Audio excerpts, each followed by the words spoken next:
You ever had a morning so ridiculous you just had to laugh?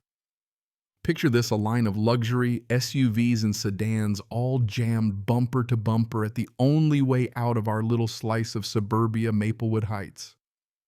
I'm talking about every soccer mom, dentist, dad, and weekend golfer revving their engines in a traffic jam so bad it felt like the world's most privileged funeral parade. All because of one thing: a $5 toll booth that popped up overnight manned by some dude in mirrored shades handing out receipts like he's running a lemonade stand for millionaires. Yeah, that was me, and trust me, it wasn't always this way. See, I'm Caleb Morton, just a regular IT guy, quiet by nature, happiest with a steak on the grill or fixing a busted fence post with my own two hands. I bought my little ranch house on the edge of Maplewood Heights figuring I'd found peace.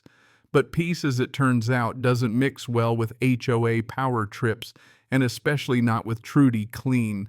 She's the president's self-appointed queen, full-time busybody, and by some dark magic part-time real estate agent.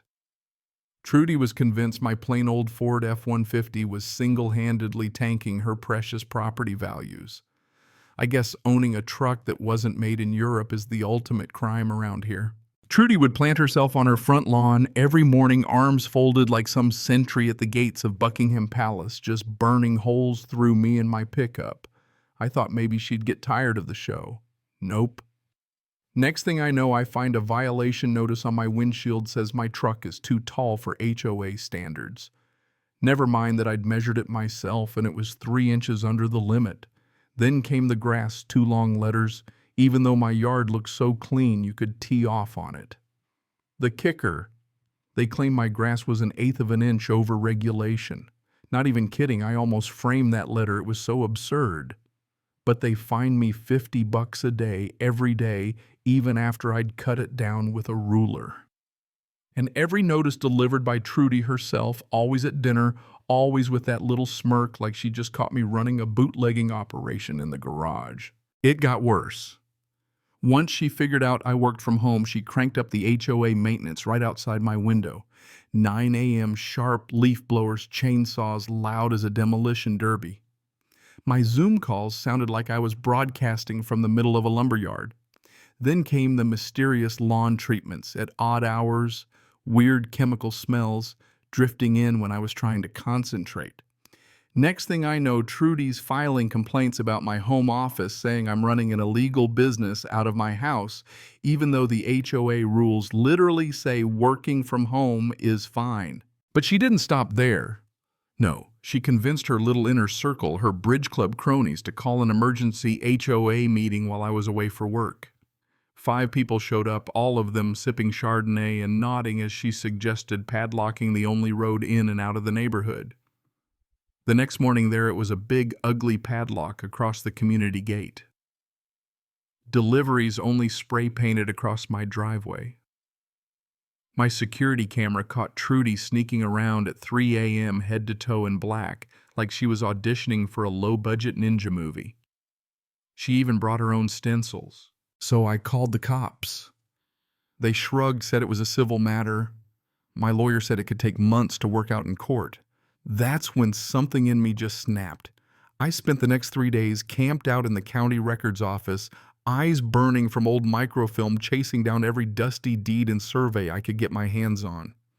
And what do you know there? It was buried in the fine print. The road wasn't HOA property at all.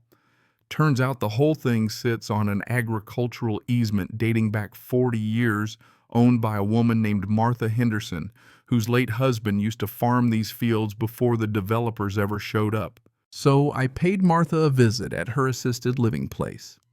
Sweet lady, sharp as a tack. When I told her what Trudy had pulled, she laughed so hard she almost spilled her tea. Apparently, Trudy had once tried to buy out Martha's old barn for pennies, calling it an eyesore.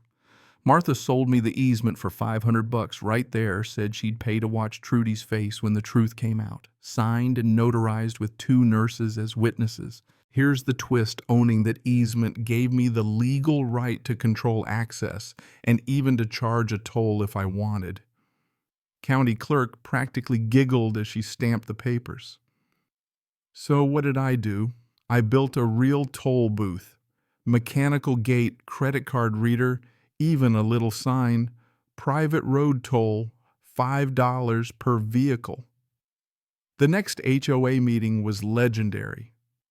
I rolled in with the deed my card reader and the biggest grin you've ever seen.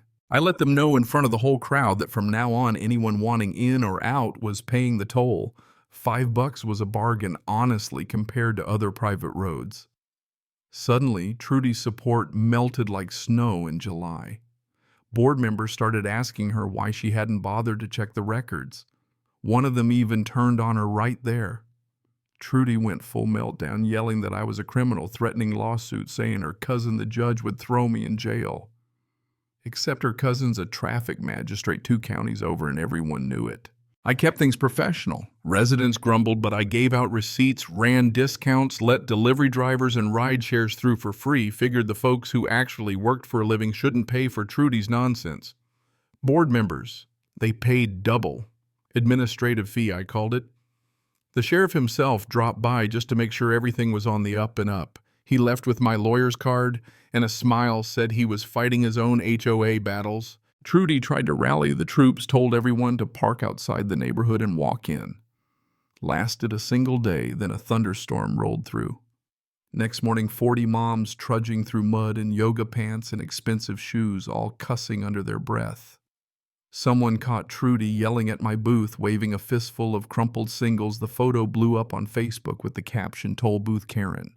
People turned it into memes. It got shared in every HOA group in the county. Meanwhile, the HOA started bleeding money, thousands every week, just reimbursing board members and paying for deliveries. The community pool closed. The block party got canceled. Landscaping went to hell. Residents started complaining loudly. The HOA lawyer looked over my paperwork, told them they had no leg to stand on, and quietly advised Trudy to lawyer up for herself. Their insurance company even threatened to drop them because of leadership liability. And word got around not just about the road, but about the harassment, the spray paint, the Midnight Ninja Act. Trudy started looking real nervous. Eventually, they caved.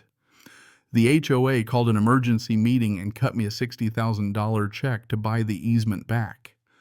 That's right, 60 grand in one lump sum. We signed the papers in the very room where Trudy had once tried to run me out. Her hand was shaking so bad I thought the pen would snap.